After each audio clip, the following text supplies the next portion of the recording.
కూటమి పెద్దలు కూడా అర్థమైపోయింది. 6 నెలల క్రితం అర్థమైపోయింది. అరెస్టులు గెస్టులు చేయడం కూడా తగ్గించారు.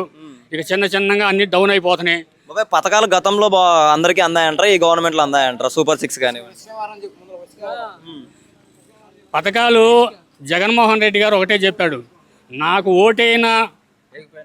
వేయని వాళ్ళకి కూడా నా పథకం అందించమన్నాడు. అదే చంద్రబాబు నాయుడు గారు నాకు 40 సంవత్సరాల ఇండస్ట్రీ అంటాడు. మరి నేను 4 సార్లు ఈ రాష్ట్రాన్ని ముఖ్యమంత్రిని చేశాను అంటాడు. ఆయన ఏమంటాడు, నేను వేసిన రోడ్ల మీద నడవకండి అంటాడు. నా బియ్యం తినవామంటాడు. మన వాళ్ళకే పథకాలు ఇవ్వమంటాడు. మరి ఆయన వయసుకి ఈయన వయసుకి తేడా బ్యారేజ్ చేసుకుంటే ఈ రాష్ట్రంలో ప్రజలు నవ్వుకుంటున్నారా?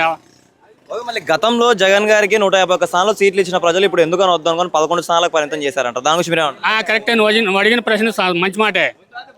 ముగ్గురు కలిసి వచ్చారు కాబట్టి వాళ్ళు 111, 164 వచ్చినాయి. సింగిల్గా మరి ఒక్కళ్ళకే 11 గెలిచాం.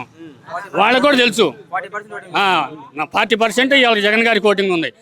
ఈరోజు వాళ్ళిద్దరు ముగ్గురు ఎవరంతటా వాళ్ళు రమ్మను, వాళ్ళు దేనికి పనికిరారు ఈరోజు రాష్ట్రంలో.